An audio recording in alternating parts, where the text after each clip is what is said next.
मुनीब साहब, आपने भी लॉ किया है, फिर आप सहाफत में लैंड कर गए हैं, यहाँ पे भी अप्स एंड डाउन्स के साथ माशाल्लाह आप अपना शो बड़ी बखूबी कर रहे हैं।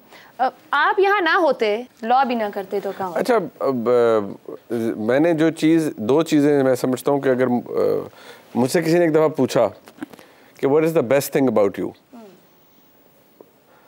तो मैंने कहा I don't take myself seriously. Good. And अब मुझे एहसास होता है कि this is the key. Good. अगर मैं बहुत ज़्यादा इंसान हूँ, you tend to lose your composure as well. आप कई दफ़ा इमोशनल भी हो जाते हैं या कई दफ़ा थोड़े से परेशान भी हो जाते हैं, लेकिन अगर आप अपने आप को इतना सीरियसली नहीं लेते ना, तो इसका मतलब है आपको ये सहाफत भी कहती है कि सीरियस ना लो मुझे। नहीं, देखिए बात सुने, अगर तो मैं ये समझने लग पड़ूंगा ना कि मैं तो मैं अकेले कुल हूँ और I am a gift to the mankind. भाई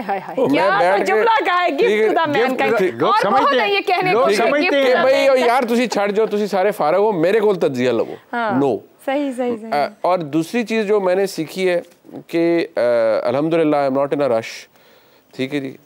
तीसरी चीज़ जो मैं हमेशा कहता हूँ कि यार अगर आपने ज़िंदगी में कुछ सीखना है वैसे भी होगा, तो आपको अच्छा लिसनर होना चाहिए।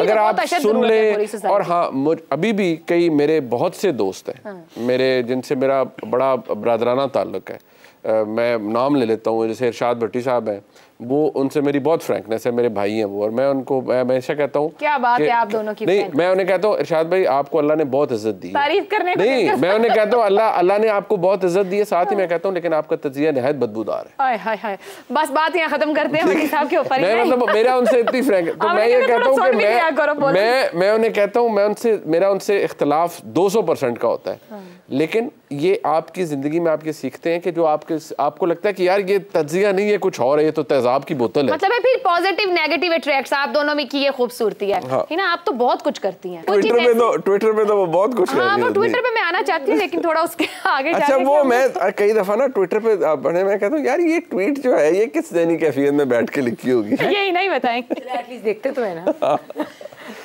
एक बात मैं कंटिन्यू करूंगी मुनीब की कि देखिए ना, तकब्बर या एरोगेंस को कहते हैं कि अल्लाह ताला की चादर है। जो इंसान अपने आप को अक्ल कुल समझे, या कई दफ़ा ऐसे होता है कि जब आपको थोड़ी कामयाबी मिले, या कई दफ़ा जर्नलिस्ट को भी हमने देखा है कि वो इतना ज़्यादा समझना शुरू कर देते हैं and they feel that they know everything and there is we don't want to learn.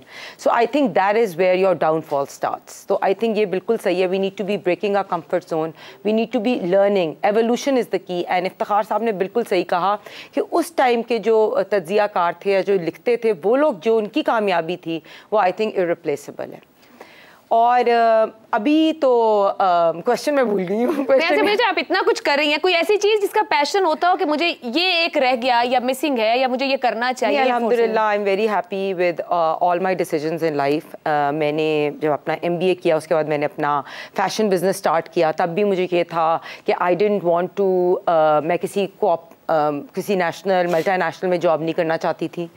I wanted, my father has been an entrepreneur and I've always looked up to him। Scratch से पहला freezer घर में बनाया backyard में, और उन्होंने refrigeration industry को change किया। My mother wanted me to become a doctor. I went to Fatma Jinnah. I studied there for a couple of months, but then I said no, I want to go to LUMS. I pursued my MBA. और ultimately आप politics में फिर मैंने fashion business start किया, उधर से फिर मैं वही कहती हूँ, कुछ प्लान्स आपके होते हैं, कुछ अल्लाह ताला के प्लान्स होते हैं। तो वो मैं सियासत में आना, it was never a choice. But now what I am at this point of time, I really enjoy. I enjoy it. I feel that do I for can. public. Haseeb साहब, एक चीज़ बन जाती है, ऐनक वाला जिन बन गया, बहुत बड़ा हिट रहा, जनरेशन्स के लिए रहा। आप समझते हैं कि वैसी ही प्रोडक्शन आज भी हो रही है या उसका कोई सब्स्टिट्यूट आज बनना चाहिए आज के बच्चों के लिए, आज के यूथ के लिए? बनना तो चाहिए। ये तो सारे कहते हैं कि बच्चों के लिए काम नहीं हो रहा, करता कोई नहीं है। करते क्यों नहीं है? क्योंकि आप बताएंगे कि बच्चों को स्लॉट नहीं है, हमारे पास स्टार नहीं होते। हालांकि जब ऐनक वाला जिन चलता था उस वक्त 2.5 करोड़ रुपया एक एपिसोड में लोग कमाया PTV ने, और रिकॉर्ड है ये। लेकिन करते नहीं है। करें तो पैसे बड़े, बच्चे तो वो कहते थे कि हर दौर में बच्चे पैदा होते रहते हैं, और क्लास दौर में हमारे पास तो कोई दौर आया ही नहीं जिसमें नहीं होते थे। हम तो 70 साल से एक काम है जो कंसिस्टेंटली कर रहे हैं। पहली क्लास हर साल भर जाती है। जो हमारे राइटर थे उनसे एक बड़े सीनियर साफी ने पूछा कि हमीद साहब 100 किस्तें हो गई हैं, ड्रामा कब बंद कर रहे हैं? उन्होंने कहा तुम बच्चे पैदा करने बंद करो, मैं ड्रामा बंद कर देता हूं। और ऐसा पाकिस्तान में कभी किसी को समझ में नहीं आ रहा है। हमें ब्रेक की तरफ जाना है, ब्रेक के बाद वापस आएंगे। आप भी छोटी सी ब्रेक लीजिएगा, ब्रेक के बाद हम इसी गपशप को आगे लेके बढ़ेंगे।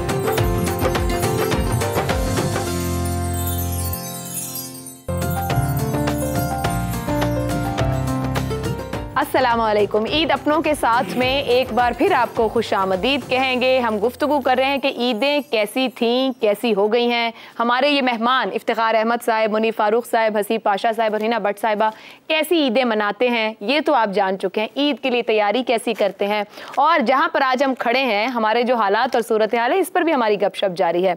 कुछ बात कर लेते हैं ईद की तैयारी में। जहाँ इस ईद पर बकरा ज़रूरी होता है, वहाँ कोई अपनी तैयारी पर भी ध्यान देना होता है, कुछ अपने कपड़ों पर ध्यान देना होता है, शॉपिंग होती है उसकी खास तौर पर। इफ्तिखार साहब ने तो कह देना कि मैं कोई तैयारी नहीं करता, मैं इनको बाद में पूछूंगी। मुनीफ साहब, आप अपनी कोई तैयारी करते हैं, कोई वार्डरोब पर ध्यान देते हैं, या किस रंग का कपड़ा आपको ईद पर पहनना है? मेरी जो भी सारी तैयारी है ना वो मेरी बेगम करती है। यार सारे काम बेगमात पे डाले होते हैं, पता नहीं किस तरह के बंदे हैं।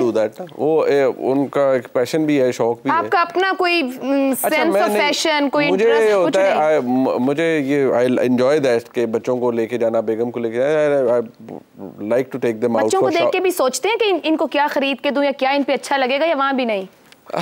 सोचता जरूर शायद कभी होता है, लेकिन मेनली जो डिसीजंस हैं वो इस मामले में वो मेरी बेगम के होते हैं। इवन मैंने क्या पहनना है वो भी वो डिसाइड करती हैं। है ना, ऐसे में ना एक सवाल मेरे बन रहा है कि क्या अब आपका थोड़ा फैशन से वो है भी, क्या बंदों में वाकई सेंस ऑफ फैशन बिल्कुल ही नहीं होता है, कम होता है, या क्या चक्कर? कई लोगों में तो उनकी नज़ाकतें खत्म नहीं होती। नहीं, किसी का सेंस ऑफ फैशन नहीं होती। बात यह है कि हमारी ख़वातीन जो घरवाली हैं वो हमारे बारे में इतनी केयर करती हैं कि वो फैसले करती हैं और हम उन फैसलों का एहतराम करते हैं। मैं तो आपको ये बात बुरी लगी? नहीं, मैं तो शौक भी होता है ना कि मैंने पिछली ईद पे इस रंग का लिया या लास्ट ईद पे इस रंग का लिया, ये ना करें। इफ्तिखार साहब शरारत कर। अच्छा, मेरा ये होता है कि मैं अपने वालिद के लिए वाइट शलवार कमीज़ लेती हूँ और अपने बेटे के लिए स्पेशली, और मेरी बहन भी लेती है। तो बिल्कुल ये सही कह रहे हैं कि मुझे बड़ा शौक होता है कि मैं जो कपड़े पसंद करूँ वो मेरे वालिद उस पे पहने। मेरी छोटी बहन सोचती है कि वो जो उसने जो ख़रीदा है वो पहने अब्बू। तो हमारा ये कॉम्पिटिशन होता है। और अपने कपड़ों का ये है कि पहले मैं जब खुद फैशन डिज़ाइन करती थी तब मुझे बहुत शौक था, लेकिन अब मेरी माशाल्लाह सारी दोस्तें डिज़ाइन करती हैं, तो कोई ना कोई मुझे कोई ना कोई, जैसे ये भी जोड़ा, कोई ना कोई भेज देता है और मैं पहन लेती हूँ। सो इट्स अल्हम्दुलिल्लाह ब्लेसिंग। लेकिन ऑब्वियसली इंसान का, हर बंदे का दिल चाहता है कि वो प्यारा लगे और खूबसूरत कपड़े पहनना सबका। लेकिन एक शौक भी होता है ना कि इस रंग का पहनूं या नहीं, इतना ये शौक नहीं है। आई थिंक वाइट, हमारी पूरी फैमिली वाइट पहनती है। हम बहनें भी वाइट पहनती हैं, अम्मी भी वाइट पहनती हैं। हम कोशिश करते हैं, हम 3 बहनें नहीं, हम तीनों सेम कपड़े पहनते हैं। सो तीनों सेम आउटफिट पहनते हैं। मेरी बड़ी बहन हम सबको बना देती है, या मैं सबके कपड़े बना देती हूँ, तो इस तरह होता है। सो वो मैच कर देते हैं। तो आई थिंक बहनों का ये बड़ा फायदा होता है कि लेस एफर्ट है, बस एक सोचना सबने, फिर उसी हाँ, सारे वही पहनते हैं। अम्मी का भी कोशिश हमारी होती है कि अम्मी भी हमारे साथ पहन ले, और वाइट पहनते हैं सारे। बस हसीब साहब, आपके यहाँ क्या होता है? आपकी बेगम ही तैयारी करा देती है, सारी तैयारी करके? आप तो अल्लाह लोग हैं, आपको पता चल गया। इफ्तिखार साहब ने बताया, बेगम को ये पता होता है कि पिछले साल किस कलर का शलवार कमीज था, उससे पिछले किस कलर का था, और इतनी उसकी वो जो मेमोरी अच्छी है कि उसको पता होता है कि 4-5 साल में किस किस कलर के मैं शलवार कमीज शलवार के मियाँ साहब को दे चुकी हूँ, और वो खुद इंतखाब करती है। वो ठीक होता है जो भी है, क्योंकि शलवार कमीज नमाज पढ़ने के लिए होती है, तो वो मैं पहन लेता हूँ जिसकी ख्वाहिश पे। कलर का भी सिलेक्शन वही करते हैं, जहाँ बच्चों का आता है हमारे लिए भी वो ले आती हैं। तो बस एक ईद के लिए होता है या परमानेंट? जी नहीं, परमानेंट मुझसे नहीं पहना जाता हूँ कि बहुत फिरना होता है, हमने घूमना। सिर्फ जुमे की नमाज के लिए और ईद की नमाज के लिए शलवार कमीज का इस्तेमाल मैं करता हूँ। नहीं, और वार्डरोब सिलेक्शन बेगम की चॉइस? हाँ, शलवार कमीज, क्योंकि पैंट शर्ट मेरी, शलवार कमीज नहीं, मैं ओवरऑल वार्डरोब, ओवरऑल मेरी अपनी होती है। आज भी ओवरऑल नहीं, वो नमाज पढ़ के जी फिर शलवार कमीज की हद तक बेगम पे चॉइस छोड़ी हुई। हाँ जी, आप अपनी वार्डरोब पूरी खुद या नहीं? बेगम पूरी की मेरी वाइफ पूरी की पूरी वार्डरोब मेरे लिए देखती है। इवन जो मैं कपड़े पहन के जाता हूँ, जो ये पहन के आया ना, ये उसने फैसला किया। मैं जो शाम को प्रोग्राम में पहनूंगा वो फैसला करेगी। आपके अपने हाथ में कोई फैसले घर के अंदर नहीं है, बाहर आपके हाथ में, ये मैं समझ गई हूँ। के हवाले से मैंने कभी भी किसी शौक का इजहार नहीं किया। मतलब काफी दबका है होम मिनिस्ट्री का, अच्छी बात है, I appreciate this, I respect her. अगर आपका इतना दबका नहीं है तो मुझे अफसोस है, लेकिन मेरा तो मैं अप्रिशिएट कर रही हूँ तो आप समझेंगे, जब मैं अप्रिशिएट कर रही हूँ तो आप समझ जाए। मैं आपको एक बात बताना चाहता हूँ। हाँ जी बताइए। ये जो बीवियाँ होती हैं ना, दे आर योर लाइफ की पार्टनर्स हैं। जबरदस्त। आप उनसे बच नहीं सकते। बहुत सीखने की जरूरत है। You have to live under one roof for all of your life. तो अब क्या बच्चों वाली हम बातें लोगों को सिखाते हैं। वो जो मेरे बारे में फैसला करती है मैं उसकी रिस्पेक्ट करता हूँ। This is good. और ये उलझन है कौन सा कपड़ा कब पहना, उसको ये बात बिल्कुल ठीक है। कितने कलर्स की शलवार कुर्ते मेरे वार्डरोब में है उसको मुझसे बेहतर पता है। मैं को उलझन ही पैदा कर दूंगा, उस चीज़ें निकाल के उसके लिए भी उलझन पैदा कर दूंगा, वार्डरोब को दाएं बाएं कर दूंगा, इधर की चीज़ उधर फेंक दूंगा, उधर की चीज़ उधर फेंक दूंगा। तो लेट दी हमारी ख़वातीन को ज़्यादा ख़राब मत करो। मैं क्या ख़राब कर, मैं तो इस बात को अप्रिशिएट कर रही हूँ कि अगर आप लोग ख़वातीन की बात सुन रहे हैं और उनको ऐसा काम करने दो। और हम बहुत मुतमिन हैं घर के अंदर। आप मैं कहता हूँ यानी घड़ियों में से कौन सी घड़ी मुझे पहननी चाहिए और कब पहननी चाहिए।